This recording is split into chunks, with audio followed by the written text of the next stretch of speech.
Hello students, welcome to Bio Advisor classes. My name is Pradeep Kumar. Okay तो हम बात कर रहे थे मोलिकुलर बेसिस ऑफ इनहेरिटेंस वाले चैप्टर की। तो पिछले 8-9 लेक्चर में हमने क्या देखा है, structure of DNA, how DNA replicates.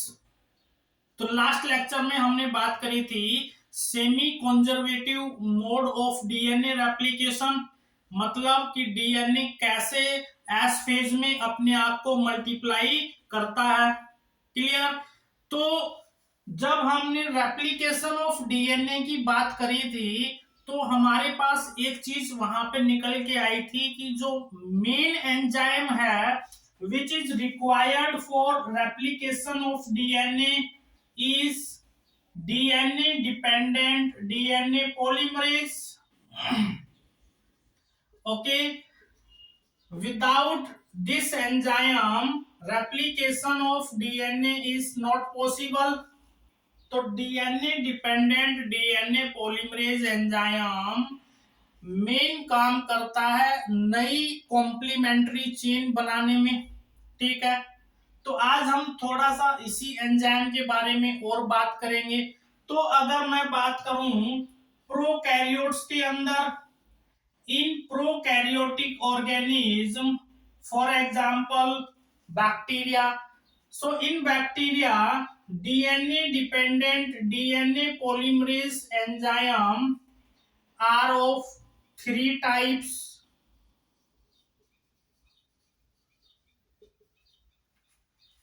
Clear.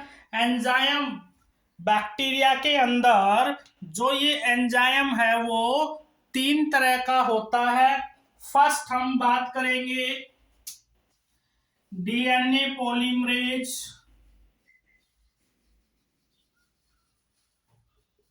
First. Second enzyme DNA polymerase second. Clear. Third enzyme will be DNA polymerase third. Clear. अब यहाँ पे एक इंपॉर्टेंट क्वेश्चन हमारे पास ये निकल के आता है कि इन तीनों एंजाइम में से DNA polymerase first, DNA polymerase second and DNA polymerase third, इन तीनों में से कौन सा एंजाइम मेन एंजाइम होता है जो एक नई कॉम्प्लीमेंट्री चेन को बनाता है। तो याद रखना बच्चों, जो डीएनए पॉलीमरेज थर्ड होता है it is main enzyme. Clear. जो नई कॉम्प्लीमेंट्री चेन को बनाएगा। इसके अलावा हम बात करें डीएनए पॉलीमरेज फर्स्ट की, ये क्या काम करता है, ये मेजर रिपेयरिंग एंजाइम होता है।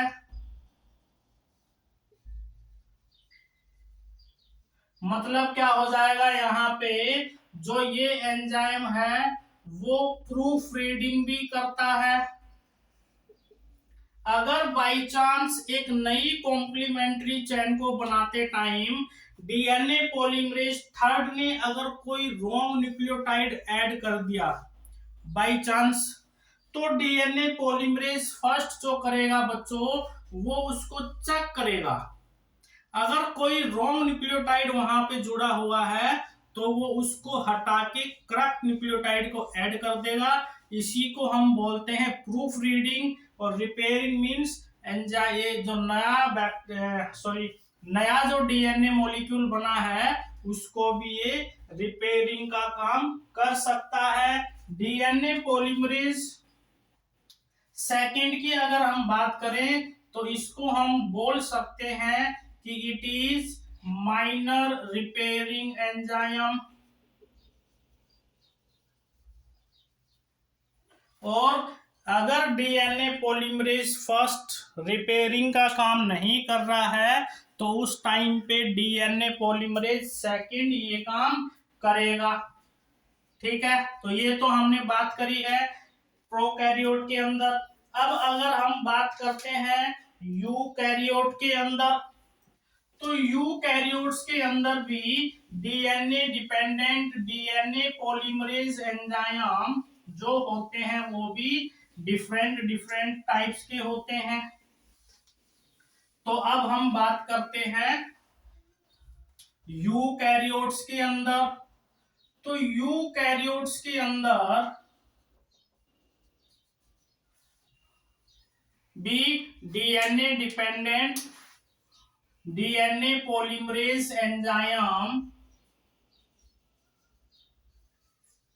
are of following types.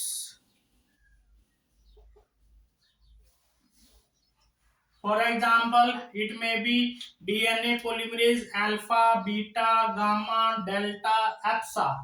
So, what will be the type of DNA polymerase in eukaryotic organism? It may be alpha, beta, gamma, delta, and epsilon.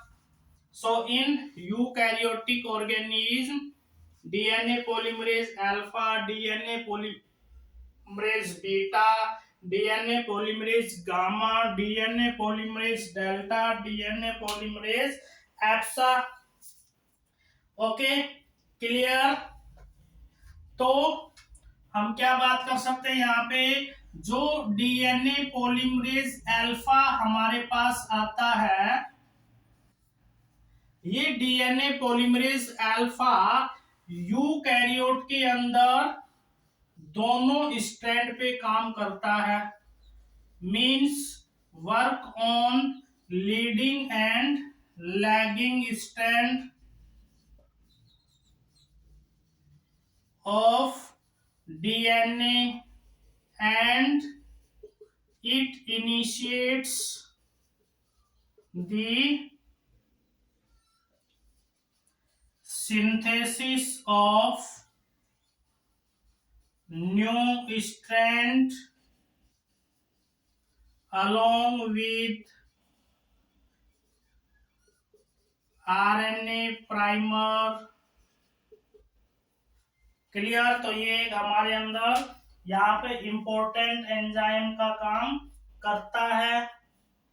Clear. और अगर हम बात करें चैन, कंप्लीट चैन फॉर्मेशन की, तो DNA polymerase delta और epsilon help in formation of new strand.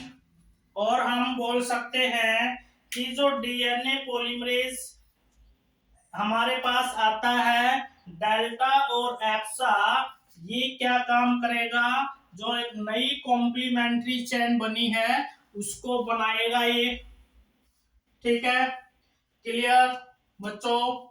तो ये हमारे पास था, थोड़ा सा हमने बात करी डीएनए पॉलीमरेज एंजाइम को लेके। Okay, it is DNA dependent DNA polymerase.